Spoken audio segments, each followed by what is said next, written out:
Welcome to Sterling Insights, Stand Out and Supercharge Your Assets, the go-to podcast for financial advisors aiming to grow their assets under management, stand out in a crowded market, and retain assets nearly forever. Are you advising high net worth clients who own appreciated capital assets? Do you want to help them sell without losing a quarter, a third, or even more of their hard-earned profits to capital gains taxes? Then this podcast is tailored for you. Each episode brings you the latest strategies and expert advice from leading financial advisors, seasoned attorneys, and experienced CPAs.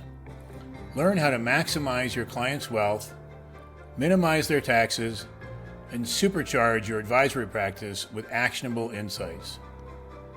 Join us on Sterling Insights, Stand Out and Supercharge Your Assets, where you'll gain the knowledge and tools to set yourself apart and achieve unparalleled success in wealth management. Subscribe now and empower your practice for a brighter, more prosperous future. Welcome to Sterling Insights, Stand Out and Supercharge Your Assets. I'm your host, Roger Silk. Today, our guest is Brian Carney. Brian is a partner and co-founder of RiversEdge Advisors. Brian has over 2 decades of experience in the financial services world. In addition to the technical side, he's very passionate about the emotional side of financial planning, particularly working with clients. Brian designed RiversEdges to help clients navigate the often overlooked emotional aspects of financial decision-making. Brian, welcome. Thank you for joining us. Appreciate you being here. Roger, thank you so much for having me on. We were chatting just before about your real desire in life is to work with clients and not to do maybe as many other things. Can you talk a minute about that? Yeah, so I've been in this career since the week before September 11th. And the thing I've learned over the 20 plus years I've been doing this, I really enjoy working and sitting with clients to talk about their financial needs. What are they trying to actually accomplish? And I feel like this industry has a tendency to really lean heavy on the math side of the equation. And I have a business partner that handles that part. So I really like to talk about why people feel a certain way about money and why they make decisions about money. The math always has to be there, but we could come up with the greatest math answer for something, for a strategy for a client. But if it doesn't feel right to them, it's not right for them. So we need to come up with and understand that a little bit better. So that's where I really enjoy spending my time. What does a typical client, or maybe even better, an ideal client look like for you, Brian?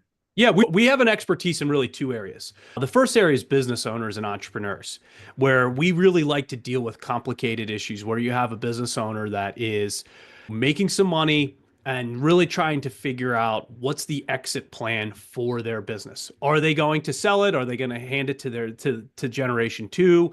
Do they need to sell it in order to have a successful retirement? And the second area is what we consider high net worth individuals. And that definition varies depending on where you look, but we typically see that as high income earning individuals or families that have somewhere between a net worth of somewhere between $1 and $15 million. All right, I see. And your business owners, are they typically most of their net worth is in the business until they sell?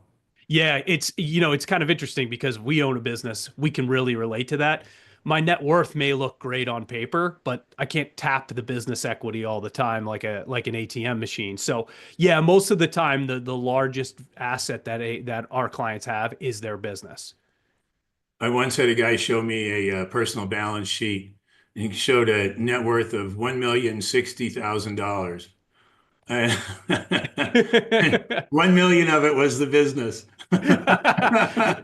And that's not too uncommon. It really is. It looks great for balance sheet purposes, but to actually live your life, and you can't really spend that. So it does create its challenges. So, and among your client base, so you can say the business is worth any number, but sure. When you want to go to sell it, the market's going to say, well, we think it's worth this. How do you guys, as a firm, as an advisory firm, talk to your clients about thinking realistically about what their business is worth to a buyer? It's really interesting because I think this is a real good similarity is when someone's trying to sell their house and they'll say, my house is worth $1 million. And a real estate agent may say, no, it's not. It's worth 600,000 just because you put $300,000 into having a great basement and an awesome pool with a great, a deck and whatnot. That doesn't necessarily make it worth that much. So that I really think that really plays itself well to that emotional side. If you work with a number of business owners, that they're extremely emotionally attached to their business. It is in some instances one of their kids. It is, it's been their entire life and they may think that it's worth significantly more than it really is. Getting them to understand in reality what the business is worth may not be what they think it's worth. It's really more what someone's willing to offer them for it. Brian, would it be possible, obviously without talking about any client confidential information, Yeah. take like maybe a case and we can kind of kick it around and you can say how you view it, maybe how the client viewed it, and then how you worked with them so that they could view it in a more realistic way and eventually achieve what they're really trying to achieve? Yeah, I think that's definitely doable. I'm trying to think of an example off the top of my head. I actually have, it's kind of interesting. I have a client that goes the opposite way. Anytime we do his financial planning, he says, assume my business is worth $1. And it is a classic business. It's recurring revenue. It's what every private equity firm or a competitor or, a roll-up would love to have. It is constant, steady business, steady clients, and he has a long track record. And, having your business be worth not nearly as much as you think can sort of do you the same amount of disservice as going too far the other way. What we've tried to do with him is we say, look, let's try to get you to be financially independent outside of having to sell the business.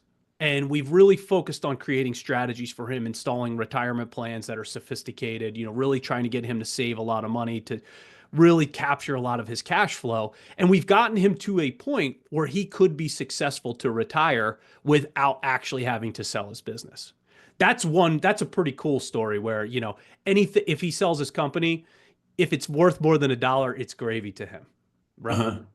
Let's go to the flip side. Yeah. So when you do look at it, you look at owner earnings, EBITDA, EBIT. What do you look at? Or all those things, or asset value? What do you look at? Yeah, it's a great question. And one of the things that we did over the past couple of years is we added a tax and advisory component to it. So we now have a certified business valuation specialist on our team, and we're not always doing a full-blown analysis for what the business is worth. There's a great software out there called Riser, RISR, and it helps you get a fair value of what the business looks like and what it could be worth. So when we run that scenario for the gentleman we talked about, we're using the numbers through the analysis. We always talk in terms of multiples, trying to really increase that EBITDA, give us a runway of 5 years so we can help you really increase that EBITDA. And if we help you increase that EBITDA, it takes your multiple from 3 to 4.5. Well, that could be hundreds of thousands to millions of dollars. And that's where we really think that you can really impact the lives of a business owner. I know it sounds really kind of cliche and maybe a little bit outlandish, but we truly believe we can totally impact and affect the trajectory of our clients' lives by just giving them simple strategies to employ. If I'm not asking you to give away the store, Yeah. can you give us like a rough outline of like, so somebody comes to you and they're already a client. And it's like, okay, Brian, in 5 years, I want my EBITDA to go from X to what, 2X? Yeah, sure. That's doable. So how, you say, okay, obviously you're not going to just tell them here, but Right. How do you think about that? We actually have 2 gentlemen on staff that have exited their company twice. One is now the CEO of our company. He exited a digital marketing firm, and he's an accountant by trade, which is super helpful, as you might imagine. One of the first places that we start with our business owners is helping them, A, get organized, and B, really understand their numbers. There is oftentimes where we deal with our business owners, and a lot of people that work with business owners, I hate to bring up Shark Tank, right? But they always say, know your numbers. It doesn't surprise me but maybe it should, how few business owners truly understand the ins and outs of their numbers. If you talk to a lot of business owners, I would say a large percentage of them don't actually know what buttons they can toggle to be able to make their business more profitable and really get super focused on really increasing that EBITDA and sort of helping that multiple down the road. So that's the first place we start. Organization and understanding what's going on. And then really just trying to help them come up with strategies that can really impact the value of their business. It certainly depends on what the situation is, but one of the things that we've helped people with in the past is say, hey, you've got a super over concentration to one client. We need to help you get off of that. We need to help you find more clients. Your value is nowhere near where it could be because I'm making this number up. 70% of your revenue is coming from client X. Well, we need to really help you figure out how do you expand your network, and how do you find more clients to be able to help lower that percentage. That would be an example of something that we would help them with. And then they would say to you, well, I can imagine them saying to you, Brian, yeah, I know, but how do I get that other, get me 3-4 other guys like this, and then they'll only be 20%. Yeah, right, exactly. Having our business advisory team that can really dig into the numbers and can really help them figure out where are areas that you can push and pull in order to be able to drive that profitability up. One of the things that you always have to talk about is, in addition to where your clients come from, what does your overhead look like? I'll speak for us right now. We have a very large office. We have 17,000 square feet. We have 19 people. If we were going to market right now, that's certainly going to act as an anchor. So we would go to and talk about, hey, why don't we look for a different space? Is there a way we can sublease this? Is there a way that we can sort of help reduce the impact of that, really try to drive that overhead down in certain areas? So we're really trying to help the business owner understand what toggles they can push and pull on to really become more profitable. So basically, the way I learned to think about it is obviously very, very high level of abstraction. You can increase your revenues, and you can decrease your costs. You can only decrease costs so much, right? You can't cut your way to growth, really, in 99.9% of the cases. Yep. And so unless they're really bloated, which probably not, there's not that much you can do on the cost side usually. Is that right? Yeah, I think that's pretty fair. And actually, I was talking to someone yesterday who is in our space, who is in M&A and in the wealth management space. And he actually went as far to say is, if a firm is too profitable, maybe their profit margin in our space is 50 or 60%, they actually look at that as a bad thing because they're not reinvesting as much back into the business. So it's kind of odd to hear someone say that, but that was their take. And it actually makes a lot of sense. It's sort of like if you have 300 clients and you only have 5 people managing them, that's not a real great opportunity for the person that's looking to purchase you, right? They're going to have to throw a bunch of money into talent to be able to help service the clients if the client service people are going to exit out. So yeah, I think this space is really kind of part art, kind of part science, where you have to find that sweet spot. I think you nailed it. You can't cut your way to profitability.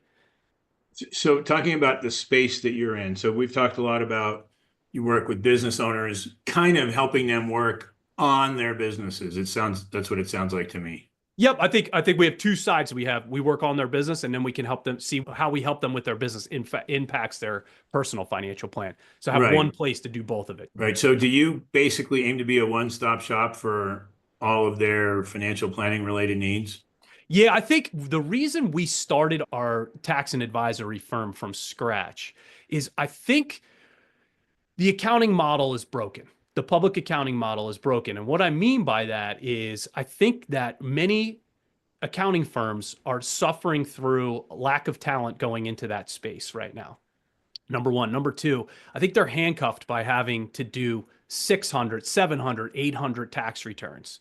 So I think that there's a real lack of forward planning for business owners. They don't sit down with their accountant a couple of times a year and talk about, what can we do to minimize the impact of taxes? The conversations that we've had with clients is their frustration with their accounting team is they tell us that I owe $250,000 on April 15th. And then the client will say, well, is that good?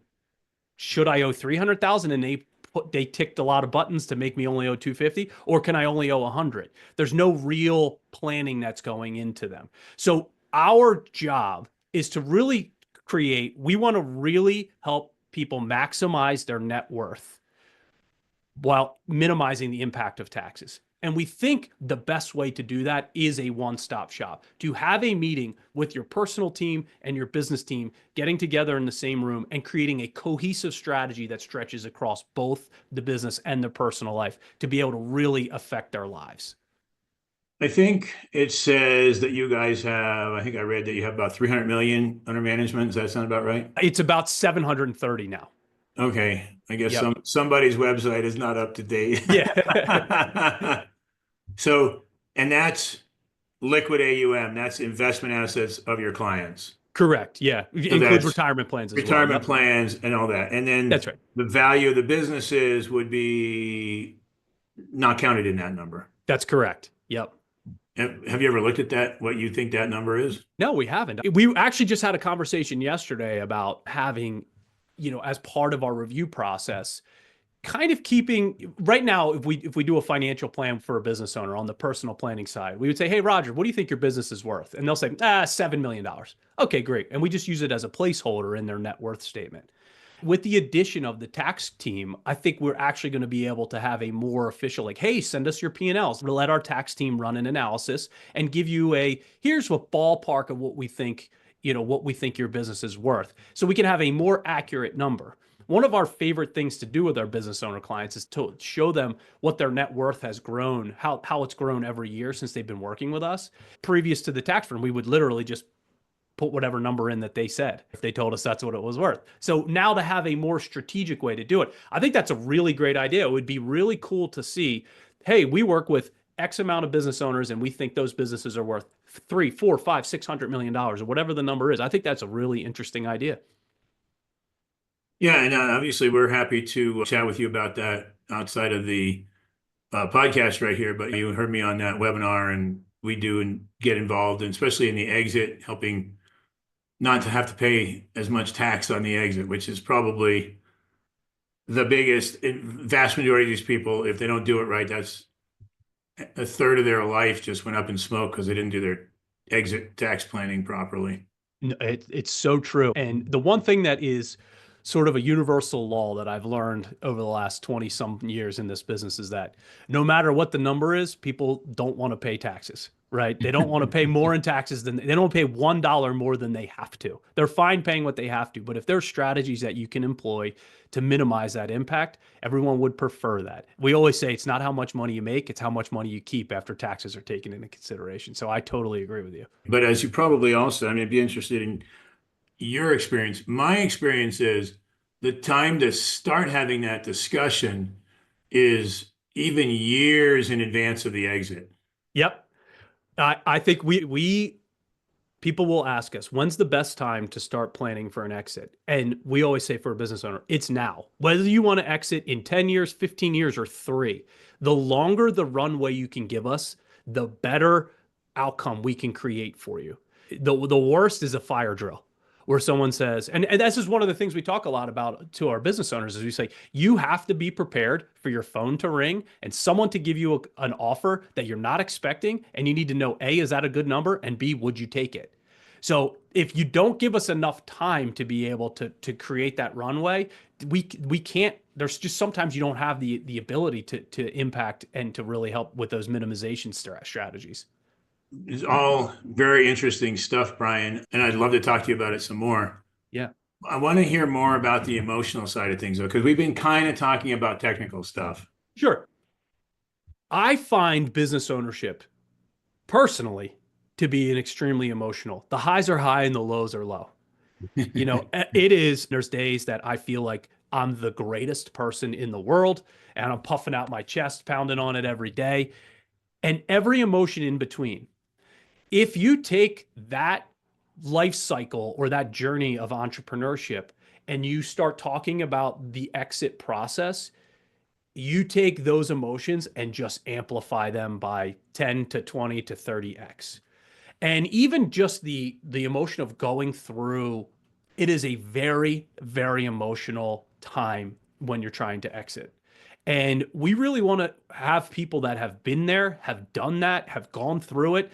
and can actually counsel you on the feelings like, hey, this is normal. You're going to feel despair. You're going to feel hope. You're going to get to inside the 20-yard line, and then you're going to have an issue. You're going to have to wait it out. So that, I think, being able to provide even it's just a sounding board, someone to talk to that's been there, so the entrepreneur doesn't feel like they're going through this alone and they're the only person that's ever gone through it, can be extremely valuable for them. Are there some emotions that you would say essentially all sellers? Yeah, I think there is a time period where there's this just like eternal optimism, and that can flip on a dime and become eternal pessimism. Like, what the heck am I even doing this for? I don't even like these guys. I still like my job. So it is really trying to keep them focused on the outcome. Why did we start this in the first place? There is a reason you decided to take your entire life's work and put it for sale. Right. And And so is it the case that somebody sees some number but basically looks really big and I, they get excited? Then they yeah, get to the process and there's due diligence and there's what about this and there's criticism and then why am I doing this? Why do I need this? and it can be an enormous source of frustration for them. If they think their business is worth 20 million and someone says, hey, you're going to get $20 million, and they start going through the due diligence and they go, oh, we got to ding you $1 million here. We got to ding you 2 million here. And all of a sudden the business is worth 11. That's a very deflating process.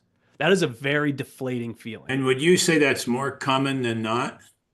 I think there's this magic number that everyone has in their head that if I get this number, that's sort of like I did an awesome job. Now, oftentimes people will get more than that number, but I think there's a period of time where that you're going to have to go down below the number that you expected and then potentially hope to figure out how to get it back up. But yeah, I think there's a large percentage of people that go through this experience that forget that this is a negotiation. Just because someone tells you your business isn't worth 20 million doesn't mean they're right. So you have to have your strategy and your advisors and your team in place to be able to say, and you have to be willing to walk away. The worst time to sell a business is when you have to. So I think, being able to get it sounds obnoxious, but you need a team of people to be able to make sure that you know exactly what your business is worth. A conversation that you mentioned earlier that you're a certified exit planning analyst. So is that what CEPA stands for? Advisor, certified Advisor. exit planning advisor. Yep. Yeah. Okay. So I've talked with a lot of people in that area, and what I hear happens all too often is a guy, and it's usually a guy. I'm not saying it always is. I mean, we certainly have business owners who are women, but I think the guys may be more like this. They don't want to think about it. They love, they're married to their business. And they might be 78 years old, but they feel like they're, 60. Yep. And so they just sort of put their head in the sand that God forbid something could go wrong. And all of a sudden the business is worth half. Yep. How do you guys handle it? So you're shaking your head. How do you handle it? How do you prepare and try to protect your clients from that unintentional self-defeating behavior? I think it's really our role to be able to have difficult conversations with people.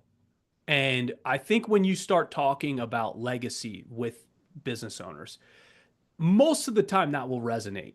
I think you really have to get them to sort of pull their head out of the sand and say, what are you still doing here? Like, why are you actually still working?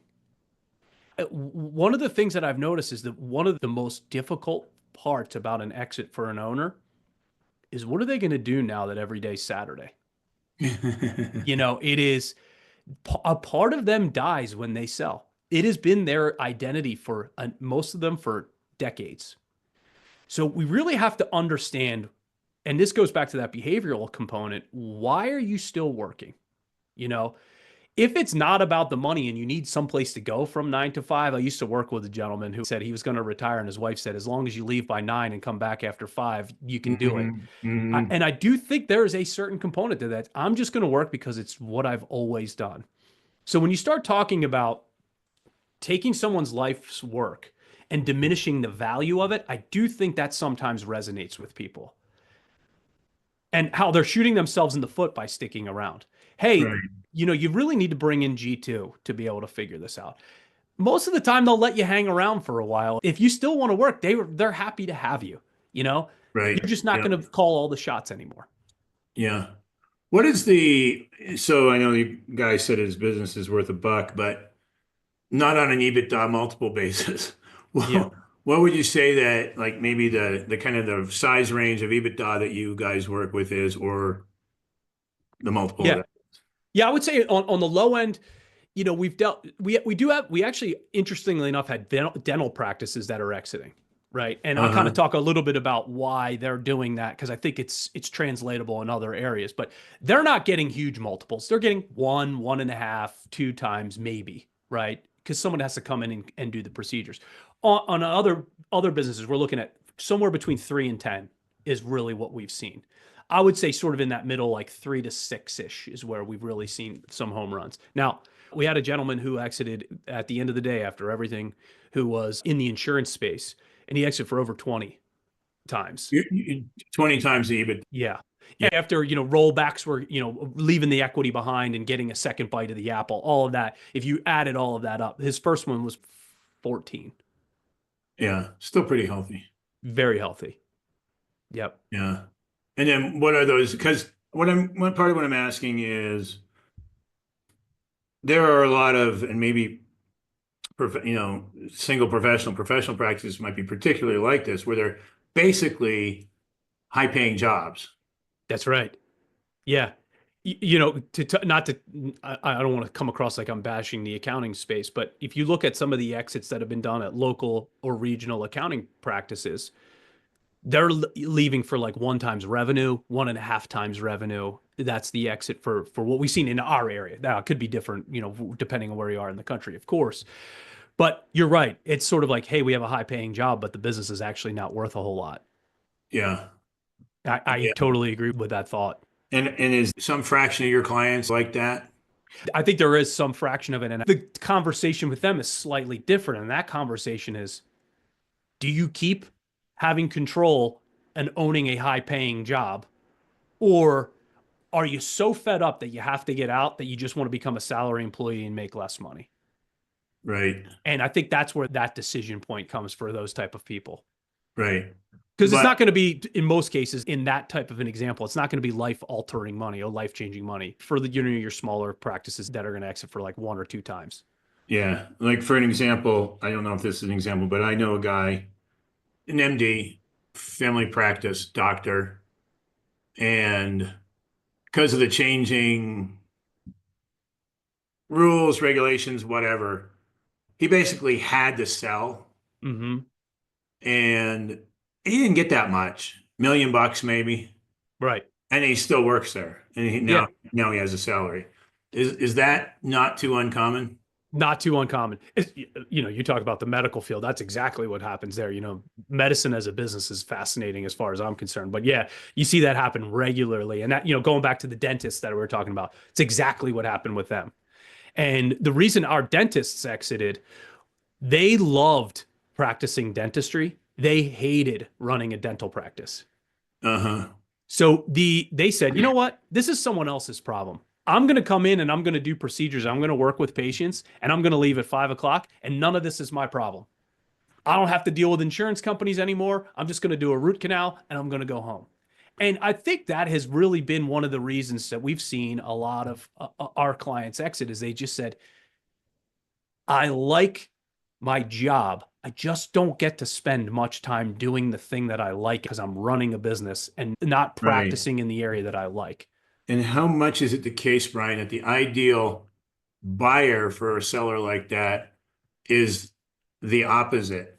That loves to run a business, hates to fill teeth or whatever it is. Yeah. And the dental world is tricky, but I think there's a lot of people that are really good at running companies. And I don't know that it necessarily matters what type of company. They're just really good at being very proficient in business, Right, but most of them probably aren't that good at filling teeth. Exactly. So if you can become a operator of a business and not actually have to get your hands dirty by filling teeth, I think there is a real component, that can be a win-win for a business owner. Mm-hmm. Hey, look, we're under the same situation. We brought on a CEO over the last year to really come in, and what I found is that running the business became more than a full-time job. And it was something that I didn't love doing every day. I didn't really love having to do performance reviews with employees or deal with payroll or deal with, negotiating leases. I really enjoy working with clients. So did I want to sell the business? No, I didn't. But I did want to bring someone on to run the company. I always made the joke when I was building my company that I always wanted to own a firm, but not run a firm. And I said Uh-huh. that years before I started my own practice. And man, was I right about that. And that's where you are now, right? You That still own it. I still own it. Yep. So yeah, we gave some equity to the now CEO to be able to run it. But Uh-huh. so now I have two partners, and I am just so excited to be back working exclusively with clients and helping them. And you sound like it. I mean, totally comes through in talking to you. Yeah, if You're you excited saw about what you're doing. Yeah, and if you saw me a year ago, you could see me. Some days I walked into work like I had to be there. I would come home to my wife and I would say, I was in meetings all day, and I wasn't in one that I enjoyed. I Mhm. wasn't passionate or energetic about it. You can sort of tell when I get energetic about something, and talking to people and going to find new clients, I get really energetic about it. Talking about budgeting, it's just Yeah. Brian, unfortunately, we're running out of time here. I want to ask you a couple more questions. Is there something that you'd like to share with our audience that we haven't gotten a chance to do that yet? I think nothing in particular, but I think the world of business owners, I think there's such an opportunity to create an experience that's different than their typical experience when they've dealt with their accounting and financial professionals. And I am super passionate about creating that one-stop model where they can sit and talk about their woes with their business and their hopes and dreams on the personal side. I always tell a business owner, you have one pair of pants with two pockets. You have a business owner pocket and you have a personal pocket. We just want to effectively and efficiently help you take money from your business pocket and put it in your personal pocket in order to achieve your personal goals. I think it is really a different experience than most business owners have gone through. I know what it's like to run a company. I know that it's not for me. So I know some of the frustrations that the business owner is having. I know some of the reasons why they've looked at exit.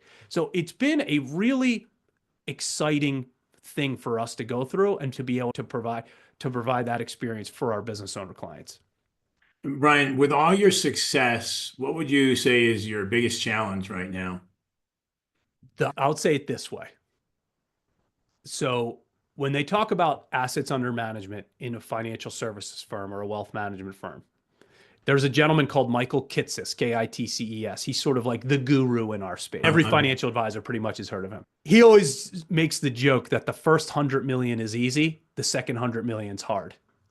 And to compound on that, as you continue to grow, you unlock problems that you never possibly could have expected before. So growth has challenges along the way. It's kind of like raising a kid, right? Again, I'm really into analogies. And so I have three kids, 16, 15, 13.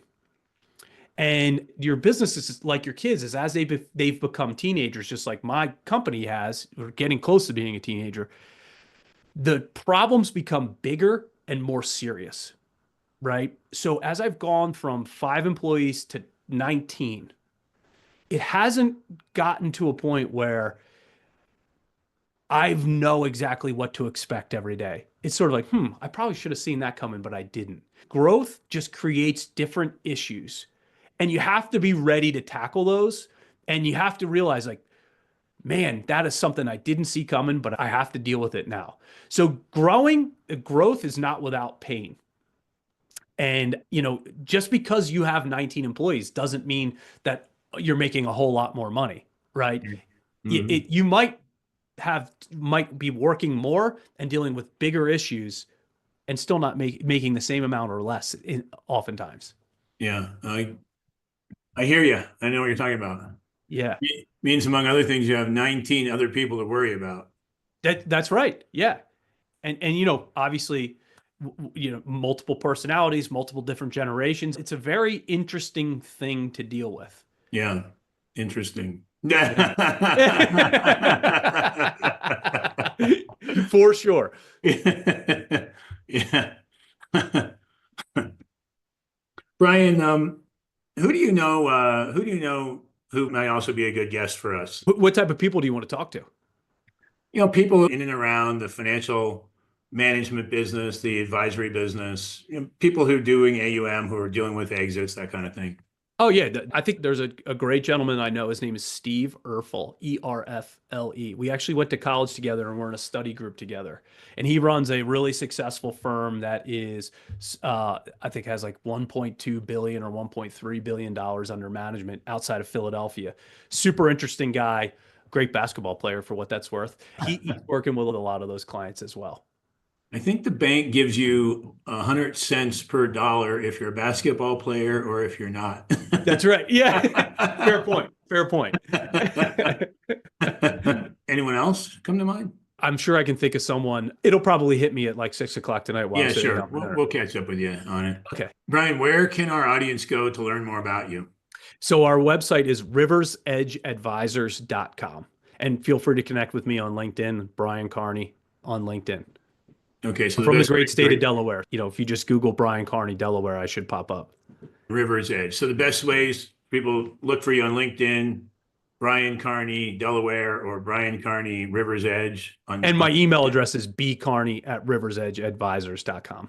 Okay, RiversEdgeAdvisors.com, all one word. We'll put it in the show notes. Thank you so much, Roger. I very much appreciate having you on. It was very interesting, and I'm sorry we don't have a lot more time.